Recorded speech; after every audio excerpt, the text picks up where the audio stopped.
If you've got a small lifestyle YouTube channel, or you're thinking about starting a lifestyle YouTube channel, or you're just interested in what I've got to say, this video is 10 mistakes I think I've made with my YouTube channel. So if that's of interest to you, keep watching. I started my YouTube channel on the 1st of July 2019. So I've had this channel almost 5 years, and I only got monetized in October 2023. It is now the 13th of June 2024. So I've been monetized for about 8 months now. And I think I could have been monetized a lot earlier and done a lot better, had more subscribers, more views, if I had avoided these mistakes. So I'm going to take you through each one and I'll tell you what they are. Now, these are only my opinions on my channel. I can't say that you need to do the same things on your channel. There are exceptions to every rule, and there are some channels that will have been really successful without doing a lot of these things, but these are just for me. Now, if you are just wanting a YouTube channel that's a hobby and you're not interested in making money, then it doesn't really matter. But if you want to turn this into a business, which is what I want to do, then these mistakes are definitely something that I am now working on and hoping to get better at. I haven't mastered all of them, but at least I'm doing them. So, number one, the first mistake, and I think the biggest mistake I made, was not thinking about the niche of my YouTube channel. When I first started, it was just a hobby, so it didn't really matter. But if you want to have a successful YouTube channel, and again, there is an exception to every rule, it is best to niche down, and niche down really, really tightly. So for instance, a lifestyle channel is a combination of lots of different things that you do in your life. So it might be clothes try-ons, it might be makeup tutorials, talking about different kinds of makeup. It might be food related, it may be shopping related. Lifestyle channel is usually a mixture of all of those. But what I've learned is, and I think it is better to niche down really small at the beginning, so concentrate on just one of those. So if you're interested in fashion, just concentrate on fashion. If you're interested in cooking, just concentrate on cooking. And then when you've built your channel and you've got lots of subscribers who are happy to watch most videos that you put out there, you can add all the other kinds of videos in. But I wish I had niched down right from the start. One of the things that I did when I first started, my very first video on YouTube was showing what makeup I was wearing. So I did a makeup video, then I did a what I bought at home bargains video, then I did a day in the park with my grandson video.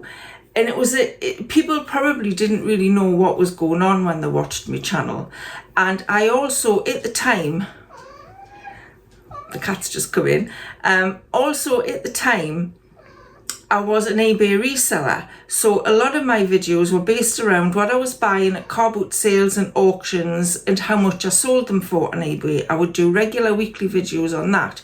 So a lot of my early subscribers subscribed to my channel to watch those eBay videos, and they wouldn't have been interested in, makeup videos or a day out in the park. They just weren't interested in that. They came for the eBay stuff.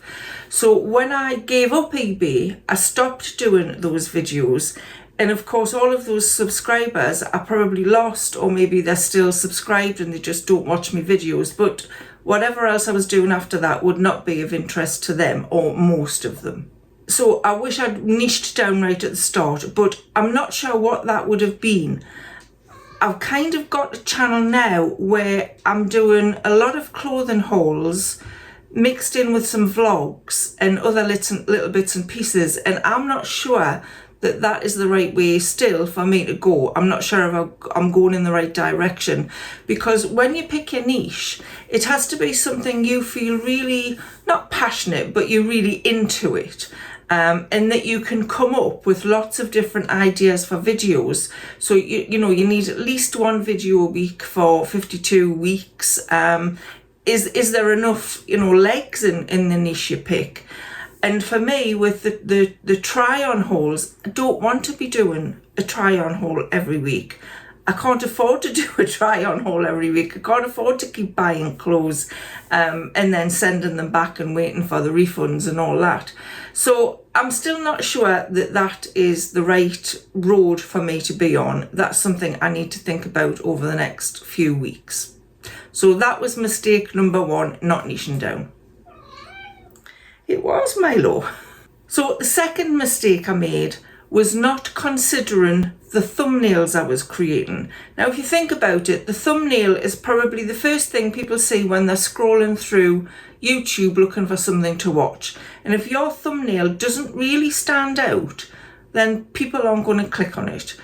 If you've already got subscribers, then, they're going to get to know what you've put up and they'll probably watch it. But if you're trying to attract new subscribers, the thumbnail really has to stand out. And what I did at the beginning was I created a very generic template for a thumbnail using Canva that a lot of other people were using as well. And I think that was a mistake. I've since moved on to just having kind of a screenshot of a piece of the video with a couple of words on it. That is another thing with thumbnails. A lot of people get into that thing of putting the same words on their thumbnail as they've got in their title. You don't need to do that. People can see the title. You use very little words in the thumbnail. You can put 2 or 3 words, that's enough. And maybe it's just something that you're going to talk about in the video, but is not the title of the video. So thumbnails I definitely have improved on, and I will continue to improve on. And also with thumbnails, if your video starts slow and it's not getting much traction, think, is it the thumbnail? Are people just not clicking on the thumbnail? And change the thumbnail, put something else up. Do that within the first 24 hours and see if it makes a difference. Play around with it and see what works for you. And also you need to think about your thumbnail before you even start recording the video, because so many times I've done a try on video or a get ready with me video or something, and then afterwards thought, I should have took photographs for the thumbnail, and I didn't, and I've had to go back and get the clothes out again or get some makeup out again and take the photos. And if I'd thought about it before I did the video, I would have been creating those opportunities as I was recording. So think about it first. And make the thumbnail, really eye-catching. It may just be a facial expression. I think one of my videos is things that make us angry, and I'm kind of sitting with an angry look on my face. And that's had quite a few views, so I don't know whether it was the thumbnail that people, decided to click on to see what I was angry about. I used to do a lot of bargain shopping hauls, which I don't do so much anymore, because what I found was I was buying things just to make a video with, and I had to stop doing that because I ended up with a lot of stuff in my house that I didn't want or need. So another video that I did with a bargain haul, I had bought it was kind of a non-supportive bra I bought. Well, it was supposed to be supportive, but it was like a non-wired bra, that's the name I'm looking for, in, I think it was Home Bargains or B&M.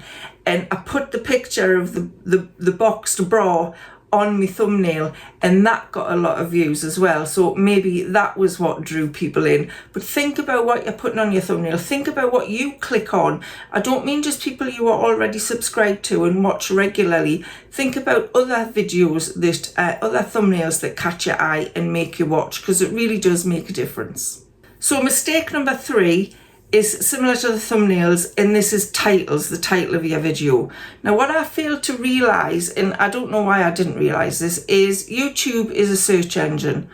It's not like other social media sites. People go to YouTube and they search for things. So in your title, it needs to be words that people are going to search for. So if you're just putting in bargain shopping haul, which I used to do a lot, people aren't really searching for that. If you put in 10 things I bought at Poundland for £1, people may be searching for that. So you need to think about the keywords or the words that people are searching for and put those in your title so they can find your video. I used to do a lot of beauty box unboxings, and it was mainly the Pip box, which was a vegan beauty box, and I would put in the title unboxing the Pip box. Now, I don't think the Pip box was a very well-known beauty box, so I didn't get many views on that. If I'd used Glossy Box or some of the other well-known beauty boxes, it might have gotten more clicks, but the Pip box wasn't an overall big draw for people to come and watch. It's since the Pip box subscription is no longer available, so I don't know what that tells you. But you need to think about the words that you're putting in your title. Are people searching for them? One of the other, I think I did a favourites and fails video. Now, I love to do the favourites and fails video, but if you just put in my favourites and fails June 2023, yes, your existing subscribers will watch them, but nobody's searching for that, so you're not going to draw many new subscribers with that title. There was a one I did that I put in favourites and fails, and I actually put FM makeup in it. And at the time, I think it's Federico Mahara makeup, and I think at the time that was quite a popular foundation. That video got a lot of clicks, and I think it was because I had that makeup name in the title. Another mistake is not feeding your cat before you start a video, or else they'll come and meow at you. So make sure you do that.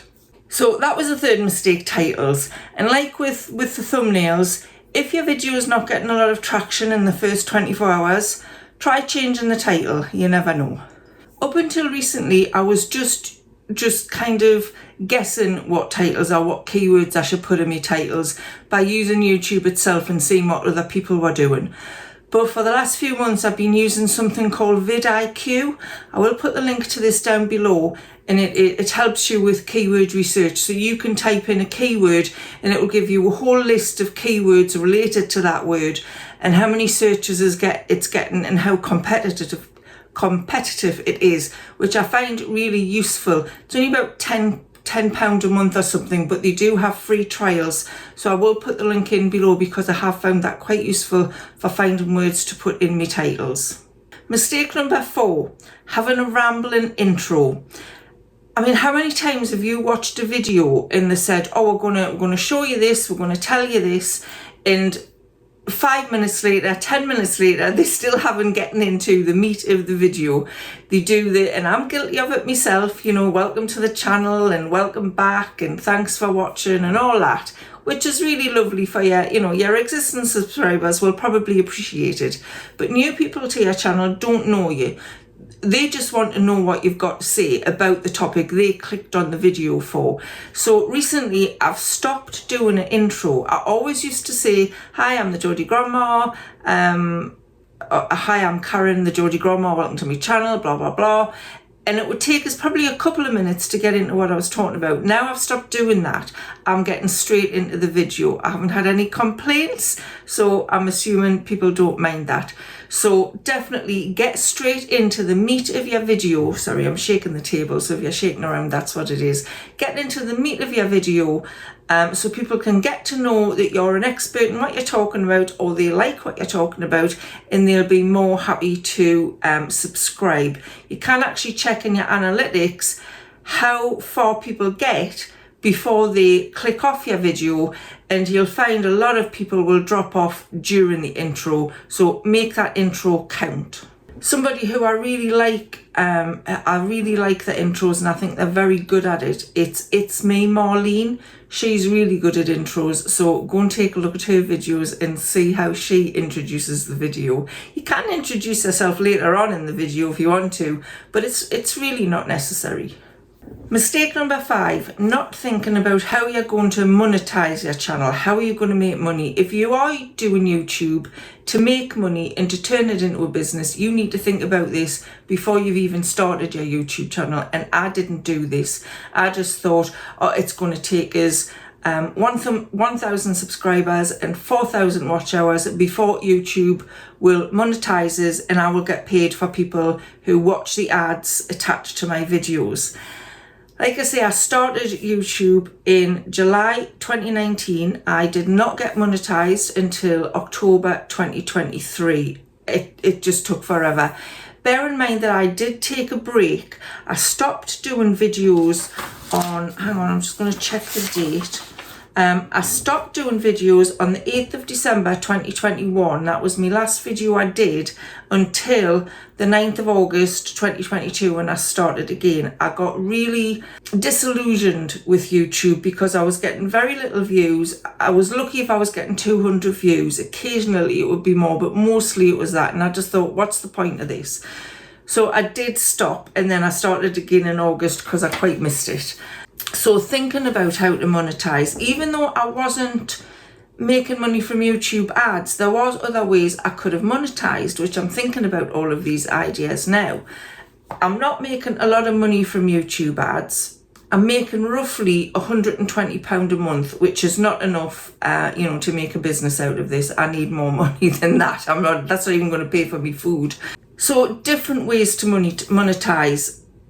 YouTube ads, yes, definitely turn them on when you have the opportunity. Affiliate links. People promote a product on their YouTube channel and they'll say, I'll put the link below. You have to say it's an affiliate link, which I always do in the description. They click through. If anybody buys anything from that link, then you get a small commission. Some commissions are bigger than others. It can range from about 2% up to 15%, but it's usually not a huge amount. So the idea would be to promote bigger priced items or larger priced items. I only ever promote affiliate links if it's a product or a service that I think is worth promoting. I would never promote anything that I thought was rubbish because I want people to trust us. So I don't want to promote anything that people will buy and then go, well, this is crap. Why should I promoting that? So only promote things that you think are worth promoting. And if you go to a site called awin.com, that site you will find hundreds and hundreds of different companies on there who want affiliates. You have to click the button to join their affiliate program. Some will reject you if they don't think you fit their product, but a lot of them will accept, and then you can start putting links in your description, promoting the products that you've already been promoting and get commissions on them. And Awin is a global company, so it doesn't matter which, most of countries, you will be able to use that service in. Again, I'll drop the link below. It doesn't cost you anything to sign up. It may cost you £1 actually to sign up, just to activate your bank details and things like that, but I'll put the link to that below. It is well worth signing up to if you want to make money through affiliates on your YouTube channel. The other thing that the way people get monetized is with sponsorships by companies. So companies will say, I'll send you these products, will you promote them on your channel, and we will pay you. Now what's happened is most companies want to only give you free product in exchange for a video. Now, doing a video is really time consuming. It takes a lot of thinking about for, a good promotion. It takes a lot of thinking about, and then there's all the editing and all that stuff. So if they're sending you something, that's like a £10 to £20 product, then is it worth your time? If you really want that product, then, fair enough, go for it. And I have done that. But there has been some companies who I think are taking the pay a bit, because they are obviously companies who are making money, so surely they can afford to pay an influencer, which is what I suppose YouTubers are. They can afford to pay an influencer or a YouTuber to promote their product. They will have a marketing budget. So just giving free product is not something I'm going to be working with anymore. If a company wants to work with us to promote their products, then I want them to pay us. I don't want them to pay us loads. I just want them to pay us, because if this is a business, I need to make money. So think about it. When you first start YouTube, it's really exciting when all of these companies say, oh, I'd love to send you these. I'd love to send you, you choose £100 worth of clothes. But then, what do you do with them? If you get them, and I've done this, I've gotten the clothes, they don't fit, I don't like them. What do you do with them? You've wasted your time basically. Yes, you might get a few more views. It might, get you closer to that monetization on YouTube, but what if it doesn't? You really need to start thinking about how you're getting paid for what you're doing, because if you're treating it like a job, treat it like a job and you want to get paid. Like I said, if you really want the product, then go for it. I do that as well. The other way to be monetized on YouTube is if you sell your own product. At the moment, I don't have a product of my own. It is in the pipeline and it will be coming next week. So if you haven't already subscribed to my channel and you're interested to know what that product is, hit the subscribe button and I will be putting a video out next week letting you know what that is. It's something new. I don't know if it's going to work, but it's worth a try. So if you do have a product that you can sell, if you're a crafter or you've written a book or something like that, push it, promote it on your YouTube channel and get some sales. The sixth mistake I've made over the last 5 years is creating content that I want to do rather than creating content that the audience want to watch. So over the years, I've done YouTube videos on books, I've done YouTube videos on TV, I've done crafting videos, I've done videos with the grandkids, things like that. People aren't interested. They get a few views. I'm very lucky if they get more than 500 views, usually less than that. Again, my existing subscribers, you lovely subscribers who watch everything and are absolutely lovely for you, I love you for it.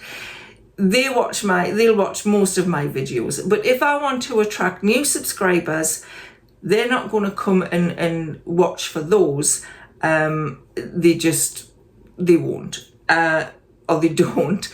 So you need to think about what your audience wants to watch. Like I've said, unfortunately, I'm not sure which I've decided yet, clothes try-ons, clothes hauls seem to be the most popular on my channel, and I think that goes for a lot of lifestyle YouTubers.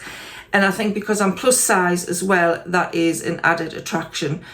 One of the things that you should do when you have a YouTube channel is think who your ideal viewer is. For me, it would be somebody who is over 50, probably plus size, probably lives on a lowish budget. I don't have a lot of money, so if you've come here for designer stuff, that's not going to be it. That is my ideal viewer. So you need to think about that, because then it's easier to think of videos to record that they will enjoy.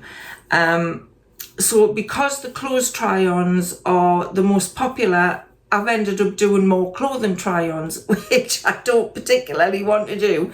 So like I say, that is a work in progress. I need to see where that's going to go over the next few weeks and what I'm going to do with that. So that was mistake number 6, not creating content for your viewer. So mistake number 7 leads on from that, and that is not having a content plan. So if I was putting a video up on a Tuesday, on the Monday, I'd be thinking to myself, I don't know what I'm going to record. I have no idea what I'm talking about. And that's no way to run a business. You need to know what you're doing. So recently, or the last few months, I have been sitting down with a planner and making lists of all of the things that I could do videos about, and then researching them on YouTube to see if people are watching that kind of thing, researching the keywords, researching the thumbnails, and then putting in the planner, the idea for the video, and then maybe, the month before. So I would maybe do that for month, 2 months, 3 months. So then a couple of weeks before, I can really flesh out the idea of the video. I'm not just sitting down in front of the camera and thinking, what am I going to say? I've actually got a bullet pointed list of the things I want to talk about. I've researched it, and it makes it a more interesting video for you who's watching. So definitely have a content calendar. You treat it like you're going to work. Sit at your desk or at your dining table or whatever, and have your planner or your notepad or whatever, and actually, don't pretend you're at work. You are at work, so you need to get these things done. Mistake number 8 was not doing collaborations with other YouTubers right from the start. I didn't start doing collaborations until I think it was March 2023, so last year, when Tina from the Transatlantic Housewives emailed us and said, Karen, would you like to join us? And I was really thrilled.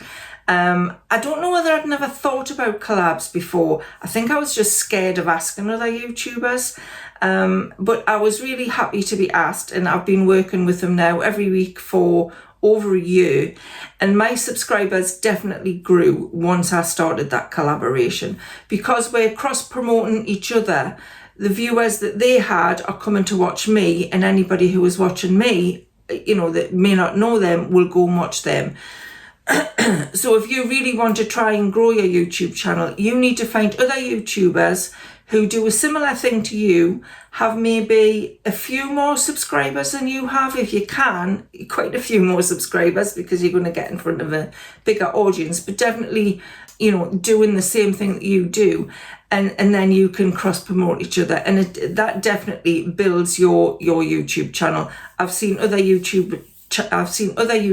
do that right from the start, and you can tell the difference. They've had a real boost in their growth right from the beginning. Of course, there may have been other aspects that added to that, but looking at it, that's how it looks from my point of view.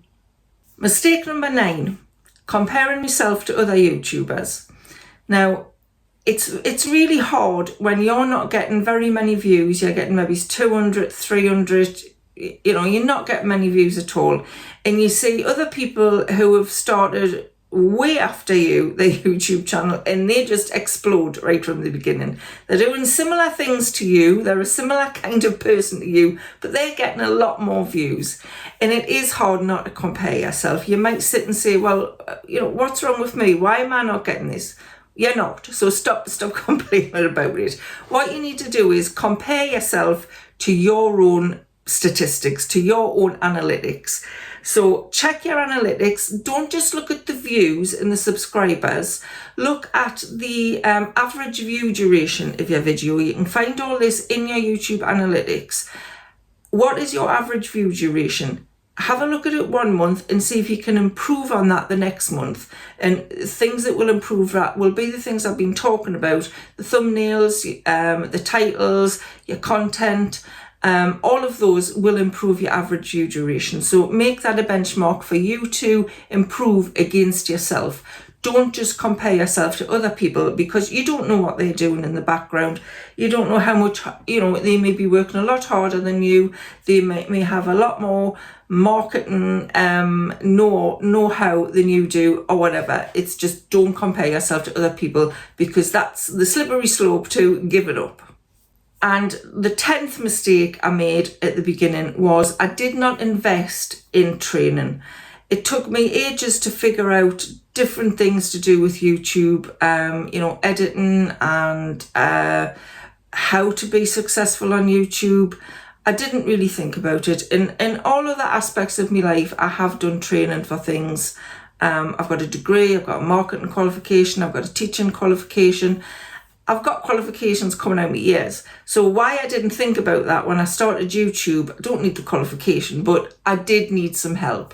So I think it was in November last year, I enrolled in the VRA Academy. I will again put the link to that below. That it is a paid training thing, and it's an ongoing training. All of the information, all of the videos, the training videos are in the VRA website, but they also have a Facebook page, a very, very active Facebook page with the people that run the academy, so you can ask questions, and they get people to put your video in here and get 3 other people to look at it and comment and see where you can improve. So there's lots and lots of help on there. They do regular live streams where they give you tips, and you can talk to other YouTubers on there on like a Zoom call. It has just got so much information in there. And my channel has really started to grow in the last 3 to 4 months, and I do feel it is down to the things that I'm learning in the VRA Academy. I do think they have a 7-day free training in there, so I will put the link below if you want to, have a look at it before you decide whether to join, to decide whether the VRA Academy is for you. You can watch the free training first. But for me, it has been a real help. But I'm the kind of person who needs that kind of logical step-by-step training to help us. But my views in I'd say the last 4 months have definitely gone up. I'm well over, most of my videos are well over the 1,000 view mark. A lot of them go over the 2,000. I even had a one recently, I think it was the shapewear video, hit 18,000. That is the biggest views on video I've ever had. And I do put that growth down to the things I'm learning in the VRA Academy. So definitely, I'm not saying you have to join it. I'm just saying invest in some training for yourself if you want to make a full-time income out of YouTube. But I will put the link to that below. So those are my 10 mistakes that I feel I made on my YouTube channel as a lifestyle YouTuber. Let me know in the comments below what you think. Have you made those mistakes? Are you a small YouTuber that hasn't done any of those and you've had really good growth? Are you struggling to grow? I'm happy for you to ask us any questions, and if I can answer them, I will do in the comments. I also did a video last year about how a YouTuber spends their day, so I will link to that up here if you want to go and see what that looks like, because I don't spend all day just having coffee and putting my camera on. There is a whole kind of routine to it, so I will link that here. So I hope you found that interesting. I hope you did get something out of it. I'll see you again soon. Bye for now.